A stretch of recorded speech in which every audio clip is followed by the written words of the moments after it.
The desert heat pressed down like a physical weight, turning the air thick and shimmer-bent above the cracked asphalt of Fort Bragg's training compound. It was the kind of August afternoon that made sweat feel permanent, where even shade offered no mercy.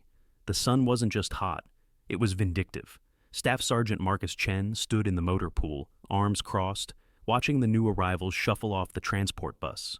23 years in the Army had given him an eye for soldiers. He could spot the strong ones, the scared ones, the cocky ones who'd break first.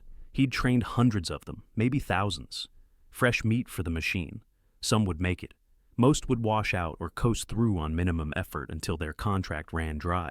He wasn't cruel exactly, just efficient. The Army didn't have time for coddling, and neither did he.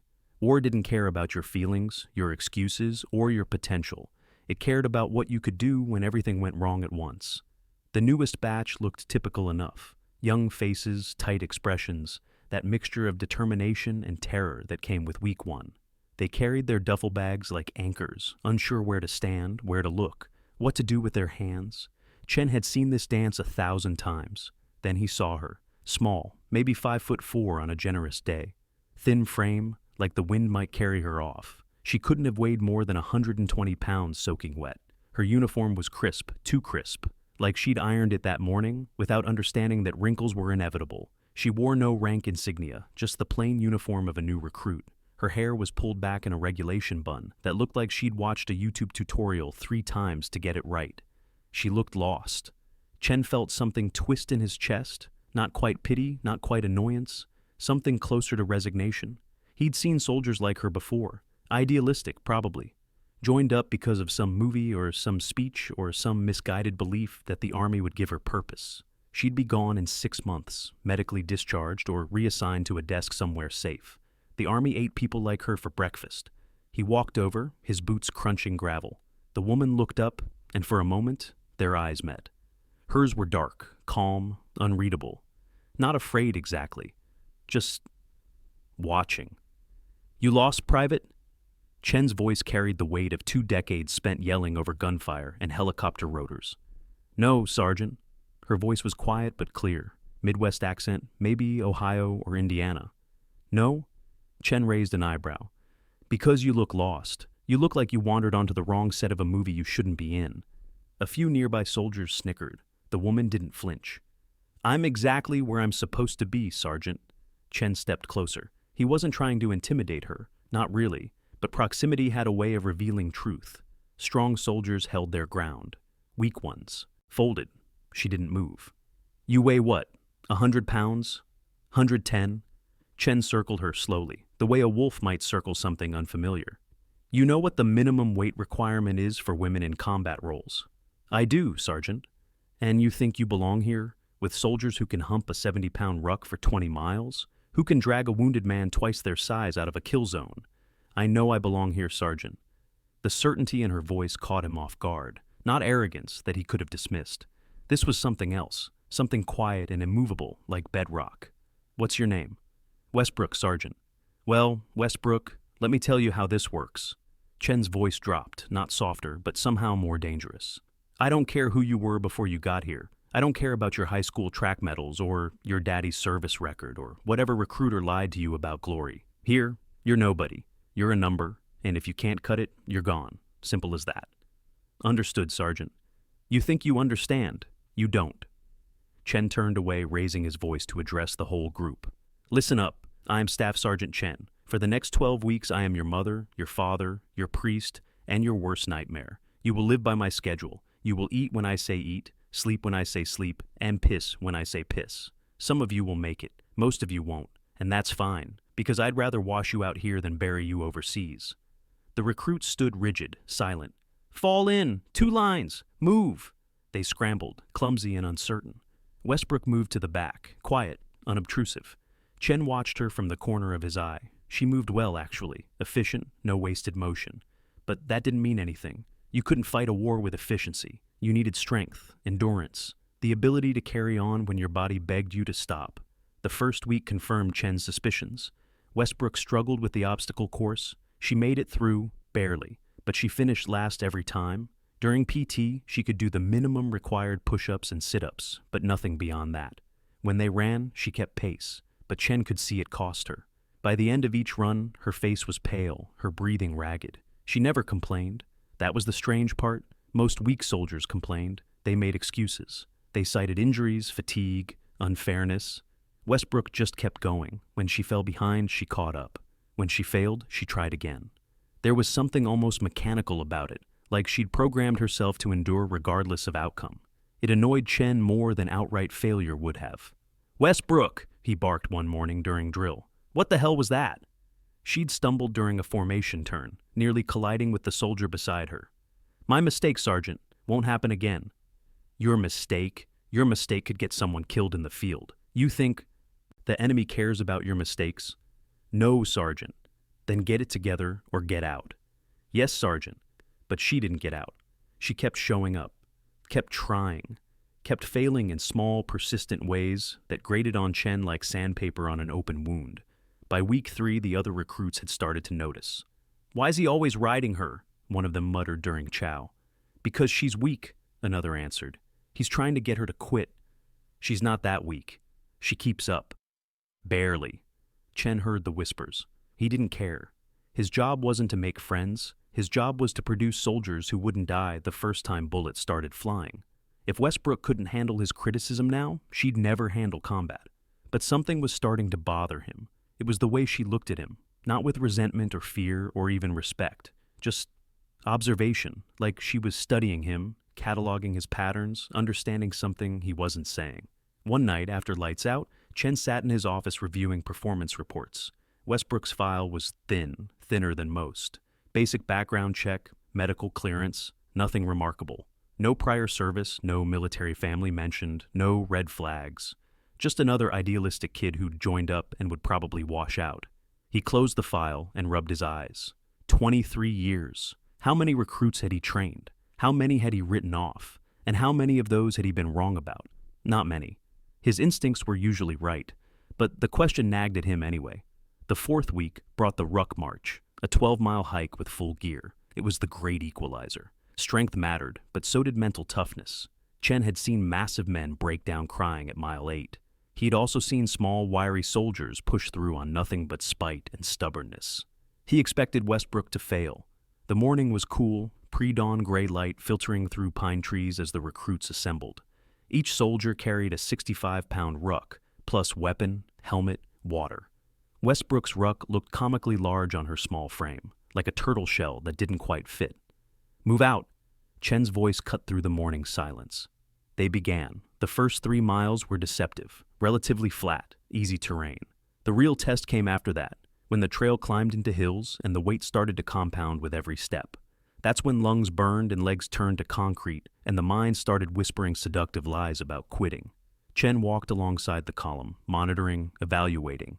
By mile 5, 3 recruits had fallen out. By mile 7, 2 more were struggling, their pace slowing to a shuffle. Westbrook was still moving. Not quickly, not gracefully, but moving. Her face was a mask of concentration, sweat streaming down her temples, jaw clenched so tight Chen could see the muscle working. Her breathing came in controlled huffs, in through the nose, out through the mouth, the way he'd taught them. Her legs moved like pistons, mechanical and relentless. Mile 8. Another recruit dropped out, vomiting onto the trail. Westbrook kept moving. Mile 9. The largest soldier in the unit, a corn-fed kid from Iowa who looked like he could bench press a truck, sat down heavily on a rock and waved Chen over. "I can't, Sergeant. My feet are destroyed." Chen looked at his boots. Blood was seeping through the fabric. "Get on the truck." The kid limped away, shame written across his face. Westbrook passed him without looking, one foot in front of the other. Mile 10.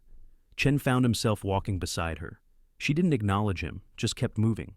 Her ruck had shifted slightly, sitting awkward on her shoulders, but she hadn't stopped to adjust it. Stopping meant giving your body permission to quit. "How you doing, Westbrook?" "Fine, Sergeant." Her voice was strained but steady. "You know you can drop out. No shame in it." "I'm fine, Sergeant." "This isn't about pride. This is about knowing your limits." She didn't answer, just kept walking. Mile 11. Only 7 recruits remained in formation.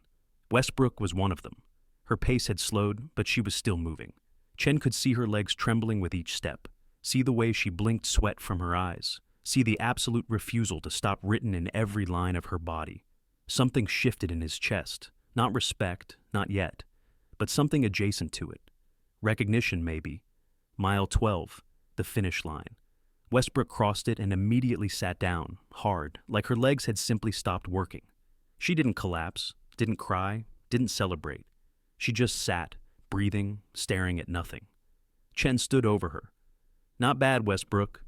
She looked up at him, and for the first time, he saw something crack in her composure. Not weakness, something deeper, something that looked almost like grief. "Thank you, Sergeant." He almost asked her then, almost said, "Who are you, really?"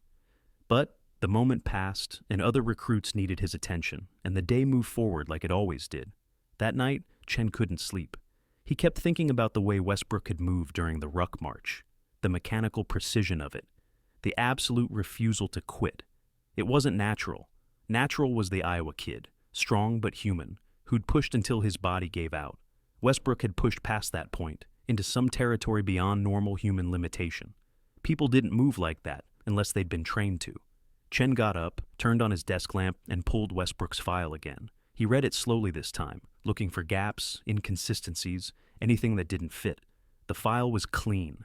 Too clean, maybe, basic background, basic medical, basic everything. Like someone had carefully scrubbed it of anything interesting. He opened his computer and started searching. Military databases, personnel records, training rosters, nothing. He tried different spellings of Westbrook. Different first. Names, different units, still nothing. He was about to give up when he remembered something, a conversation 6 months ago with an old buddy from Special Operations. They'd been drinking, swapping war stories, and his buddy had mentioned something about a new training protocol, elite operators going through basic training again, as part of an evaluation process, testing new recruitment and training methods from the inside. Like undercover, Chen had asked. Sort of, more like quality control, making sure we're not missing talent because our system's broken. Chen had laughed it off as typical Spec Ops paranoia. Now, he wasn't laughing. He made a phone call. It was late, almost midnight, but his buddy picked up on the third ring. "Chen, the hell you calling for at this hour? Remember that thing you told me about? Elite operators going through basic again?" A pause. "Why are you asking?" "I've got a recruit. Westbrook. Small, looks like she shouldn't be here. But there's something off about her." Another pause, longer this time. "Off how?" "Like she's been trained already. Like she's operating on a different level and trying to hide it." "Chen, I can't. I'm not asking you to break protocol. I'm just asking if it's possible." A long sigh on the other end of the line. "It's possible. That's all I can say. If you've got someone like that in your unit, you'll find out when you're supposed to find out." "When's that?"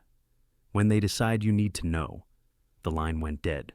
Chen sat in the darkness of his office, staring at Westbrook's file. "Who the hell are you?" The 5th week brought combat drills. Hand-to-hand, close quarters, tactical scenarios. This was where Chen expected Westbrook to finally, definitively fail. Strength mattered in combat. Size mattered. You couldn't philosophy your way out of someone twice your weight trying to kill you. The first drill paired recruits randomly for grappling practice. Westbrook drew a kid named Morrison, 6'2", 220 pounds of farm-raised muscle. "Go easy on her," Chen called out, more reflex than genuine concern. Morrison nodded, respectful. They squared up. Morrison reached for her. And then something happened that Chen almost couldn't follow. Westbrook moved. Not fast, exactly. Efficient. She stepped inside Morrison's reach, redirected his momentum, and suddenly Morrison was on the ground, her knee on his chest, her hand at his throat. The whole thing took maybe 2 seconds. Morrison looked stunned. "What the—" Westbrook helped him up, expression neutral. "Sorry, reflex." Chen's blood went cold. That wasn't basic training. That was years of specialized combat instruction. That was muscle memory drilled so deep it happened before conscious thought. "Again," Chen said, his voice hard. They squared up again. This time Morrison was ready, or thought he was. He came in aggressive, using his weight. But Westbrook moved like water, flowing around his attacks, using his force, against him. In 5 seconds, Morrison was on the ground again, breathing hard. "Where'd you learn that?" Morrison demanded. "YouTube," Westbrook said flatly. Liar, Chen thought. He pulled her aside after the drill. "My office, now." They walked in silence across the compound. Chen's mind was racing, cataloging everything he'd seen over the past 5 weeks. The mechanical endurance, the the perfect drill execution once she learned it. The way she seemed to struggle just enough to blend in, but never actually failed. She'd been playing him from the start. Inside his office, Chen closed the door and turned to face her. "Who are you?" Westbrook's expression didn't change. "Private Westbrook, Sergeant." "Bullshit." Chen's voice was low, dangerous. "I've trained thousands of soldiers. You're not one of them. So, who are you really?" She held his gaze, silent.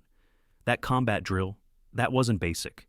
That was advanced special operations training. Years of it. So either you've got prior service you didn't disclose, which is a felony, or you're here for some other reason. Which is it?"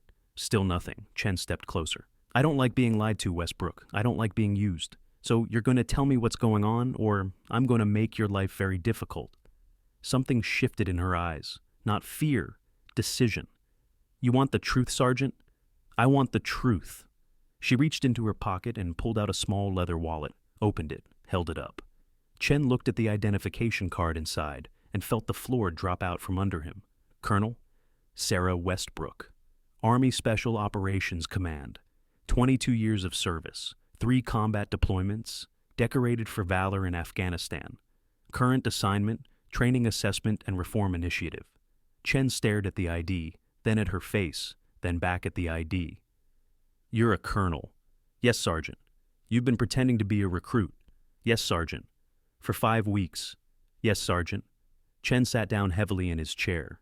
His hands were shaking, not from fear, but from a cocktail of anger, humiliation, and something else he couldn't quite name. "Why?" Colonel Westbrook, because that's who she was now, not some struggling recruit, sat down across from him. When she spoke, her voice had changed. The uncertainty was gone, replaced by calm authority. "The Army has a problem, Sergeant Chen. We're losing talent, not because people can't fight, but because our training system is designed for a specific type of soldier, big, strong, loud, aggressive, and anyone who doesn't fit that mold gets pushed out or overlooked, even if they have skills we desperately need." "So you went through basic training to prove what?" "To prove that the system is broken, to document how instructors like you treat soldiers who don't fit the traditional warrior image, to show that we're wasting potential because we can't see past physical appearance." The words hit Chen like a punch to the gut. "Instructors like me?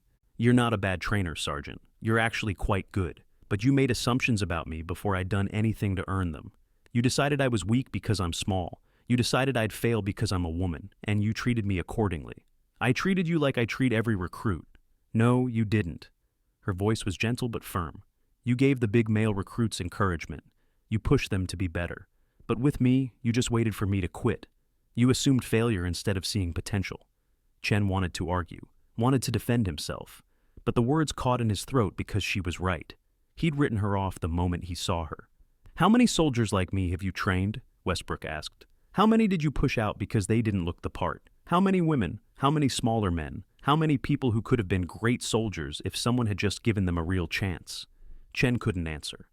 "I'm not here to ruin your career, Sergeant. I'm here to change the system, because the enemy doesn't care if we're big or small, male or female. They care if we can fight. And right now, we're losing people who can fight because we're stuck in the past." Silence filled the office. Chen looked at this woman, this colonel, who'd endured 5 weeks of his contempt and condescension without breaking, who'd pushed through ruck marches and combat drills and his constant doubts without complaint, who'd proven, quietly and relentlessly, that strength came in forms he'd been too blind to see. "What happens now?" he asked finally. "That depends on you." Westbrook leaned forward. "You can be defensive. You can write me off as some politically correct spec ops experiment. Or you can help me fix this. You're a good trainer, Sergeant Chen. You care about your soldiers. I've watched you. But you're operating on outdated assumptions, and those assumptions are hurting the Army. So you want me to, what, completely change how I train? I want you to see people, actually see them. Not their size or gender, or whether they fit your mental image of a soldier. See what they can do. See their potential. Give them the chance to prove themselves instead of assuming they'll fail." Chen rubbed his face. 23 years. 23 years of training soldiers a certain way. And now this colonel was telling him he'd been doing it wrong. The worst part was, she was right. "The ruck march," he said quietly. "You could have finished faster." "Yes." "The combat drill, you held back. Until I didn't." "Why not just dominate from day one? Why hide?" "Because I needed to see what happens to soldiers who struggle. I needed to experience what they experience, and I needed to document how the system treats them. She paused. Your treatment of me wasn't the worst I've encountered, Sergeant. Not even close. But it was emblematic, dismissive, defeatist. You gave up on me before I'd even started. Chen felt something crack inside him. Not his. Pride was easy to break. This was deeper. This was the realization that he'd become the kind of trainer he'd always sworn he wouldn't be. Jaded, cynical, closed-minded. I'm sorry, he said. The apology surprised both of them. Westbrook's expression softened. I don't need your apology, Sergeant. I need your help. Will you work with me? Help reform the training protocols? Use your experience to build something better? Chen looked at her, really looked at her, for the first time. Not as a weak recruit, not as a colonel in disguise, just as a soldier who'd endured 5 weeks of hell to make the army better. Yeah, he said. Yeah, I'll help. Over the next 7 weeks, everything changed. Chen continued training the recruits, but now Colonel Westbrook was there openly, observing, taking notes, occasionally stepping in to demonstrate techniques. Her presence changed the dynamic. The recruits worked harder, knowing they were part of something bigger than just basic training. But more importantly, Chen changed. He started seeing his recruits differently. The skinny kid from Boston, who couldn't do pull-ups but had perfect marksmanship. The quiet woman from Texas who struggled with authority, but excelled at tactical planning. The big guy from California who looked like a perfect soldier but crumbled under stress. People were complicated. Potential came in unexpected packages. Chen stopped writing anyone off. On the last day of basic training, the recruits stood in formation for graduation. 20 recruits had started. 15 were finishing, better than average. Chen walked the line, offering individual words to each soldier. When he reached the spot where Westbrook had stood for 5 weeks, he felt a strange sense of loss. She was in the audience now, in full dress uniform, medals gleaming, surrounded by other officers from SOCOM. After the ceremony, she found him. Thank you, Sergeant.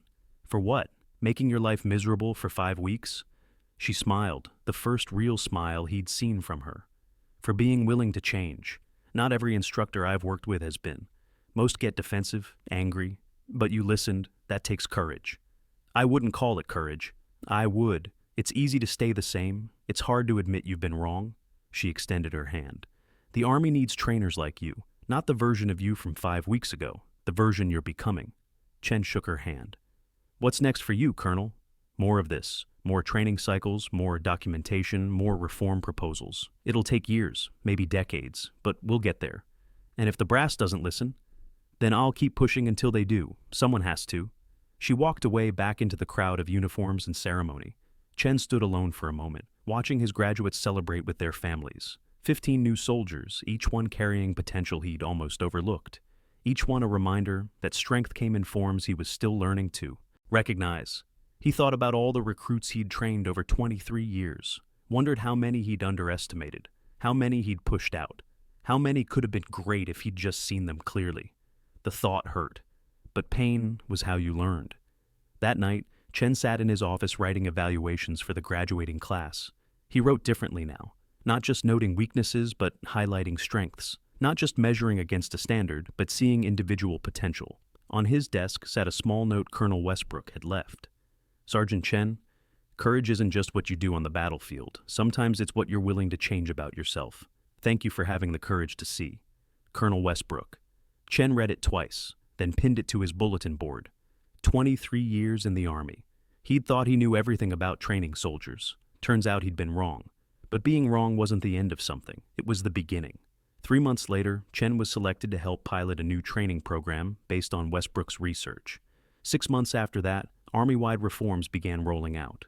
Small changes at first. Revised physical standards, new evaluation criteria, mandatory unconscious bias training for all drill instructors. It wasn't perfect. Change never was. But it was progress, and Chen, who'd spent 2 decades thinking he knew what soldiers looked like, learned to see them for what they actually were, human beings with potential he'd never imagined. He still thought about that first day sometimes, the small woman getting off the bus, looking lost and out of place, the way he'd dismissed her with a glance. The lesson she'd taught him was simple but devastating. The strongest soldiers aren't always the ones who look the part. Sometimes they're the ones who have to fight twice as hard just to be seen. And if you can't see them, that's not their failure, it's yours. Chen never forgot that. And every time a new group of recruits arrived, nervous and uncertain, He remembered to look past the surface, to see potential instead of limitations, to understand that valor wore many faces, and strength came in forms that couldn't be measured by a scale or a tape measure. He wasn't perfect, no one was, but he was better. And in the Army, better was how you saved lives. His story wasn't about redemption, it was about recognition. The moment when pride gave way to truth, and truth demanded change. Some lessons come gently. Others arrive like a colonel in disguise, teaching you that everything you thought you knew was just the beginning of what you needed to learn. Chen had been teaching for 23 years. It took 5 weeks for someone to teach him, and that, more than any medal or commendation, was what made him finally understand what it meant to serve. Not just the country, but the people beside you, all of them, even the ones you couldn't see at first, especially them.